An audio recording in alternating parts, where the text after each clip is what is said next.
Hey guys, what's going on? My name is Victor Isibo. This is a very quick video for my brothers and sisters trading futures.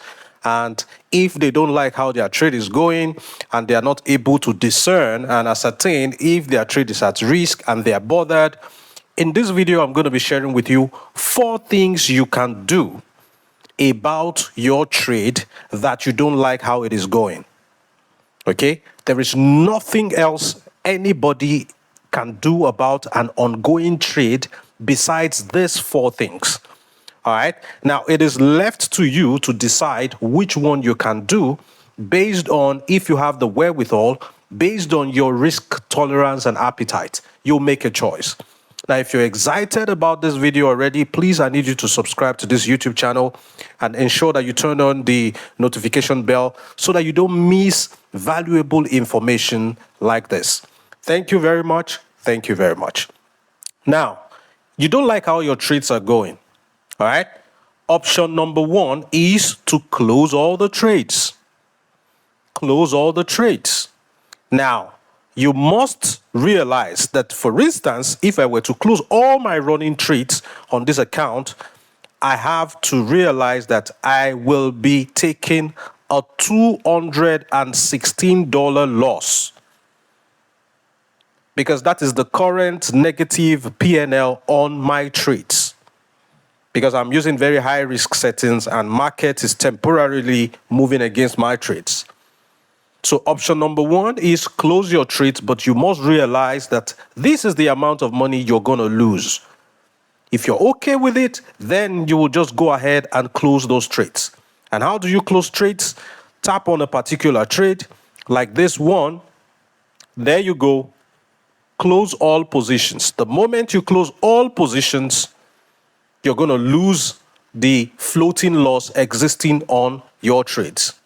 Capiche? Then if you don't want to close all positions, all you can do is you can close a particular trade if you have a problem with that particular trade. Now, if you're closing a particular trade, look here, bro. This is the amount of money you're going to lose for that individual trade. The negative P&L of that individual trade. When you close all your trades, you lose the unrealized negative P&L. Then all you have left is your margin balance. Okay, this is your wallet balance. Wallet balance minus negative P&L gives you margin balance. So when you're closing your trades, all your trades, you lose this and you are left with this. This is what you'll be left with. I hope you understand. If you understand, then let's go to the next one. What you can do, second thing you can do when you do not like how your trades are going is this. Tap on that particular trade. Look at Link USDT.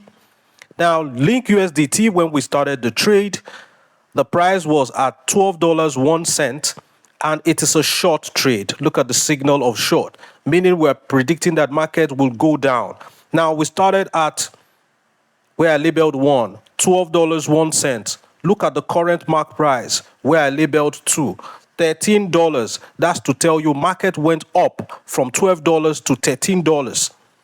All right. Now look at the liquidation price. It means that if market continually goes up and the price gets to $17.655, you are going to be totally liquidated. All the money in your balance is going to disappear, because based on it's a cross trade, anytime the current $29 in the market is depleted, it crosses over to your balance to get more money to replenish and keep the trade alive. So starting from $12.01, market pumped to $13. If it pumps to $17, then you're out of it. All your money is gone. All right. Now that you know your liquidation price, because you're predicting market will go down, but market is going up from $12. If market goes up to $17 from here to here, then you're finished. So what you want to do is give an instruction to the exchange to take you out of the market before the price gets to this $17. And how do you do that? Look at the button at the middle, TPSL, take profit stop loss. Now we're going to do what we call set a stop loss. Now you want to tap at the top, position TPSL. Look at the stop loss.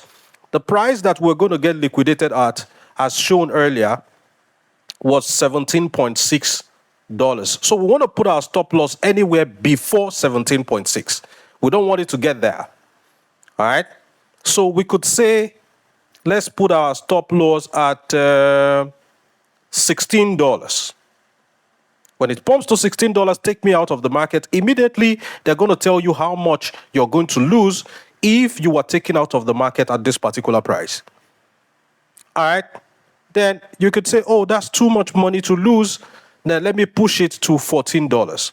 Now they're going to tell you. You're going to see it here. All right? Now, a stop loss is a double-edged sword. Now, the liquidation price is 17.6. All right? Let's assume that we set this stop loss at $14. When market gets to $14, you take a loss of $213. Do you know that it's possible for markets to pump even up to $15? Then there's a retracement in the market and the market starts going down in the direction you predicted? But if it were to happen like that, you would have already gone out of the market at a $213 deficit. So it's a double-edged sword. It could favor you by saving you. If market were to pump and even exceed $17, good, you have been saved. But what if the market doesn't pump to 17.6 and it retraces back in your favor, and those that stay on that trade make a lot of money? It's your decision to make. So that is the second thing you can do on a trade that you do not like. Now let's go back. Let's go back. Now, the third thing you can do on a trade you don't like is send more money here. Send more money to your futures wallet. All right? Now, liquidation price is based off of the available money in your balance, is what determines the liquidation price. Because it takes cognizance into the margin, how much you're taking into the market.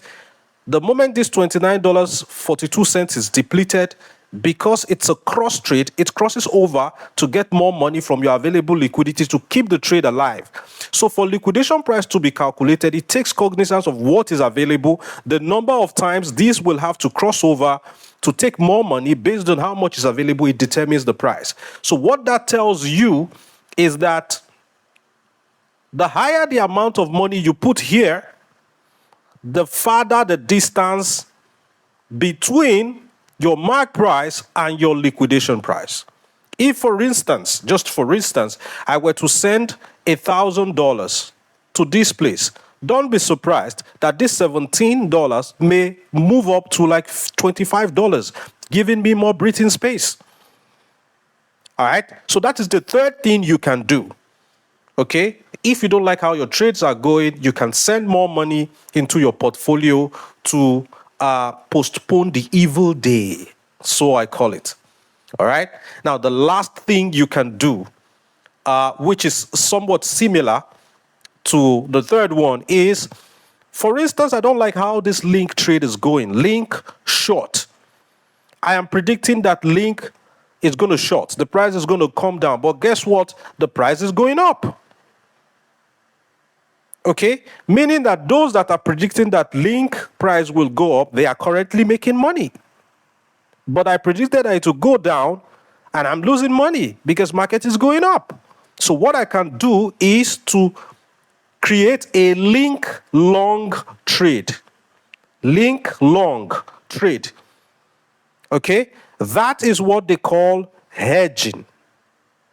So I can hedge this trade, so that as I'm losing money while market is pumping, in my short trade, I am making money while market is pumping in my long trade. What that serves to do is similar to what we tried to do in number 3. Okay? From my long trade, I'll be adding more money. I'll be making more money to my balance.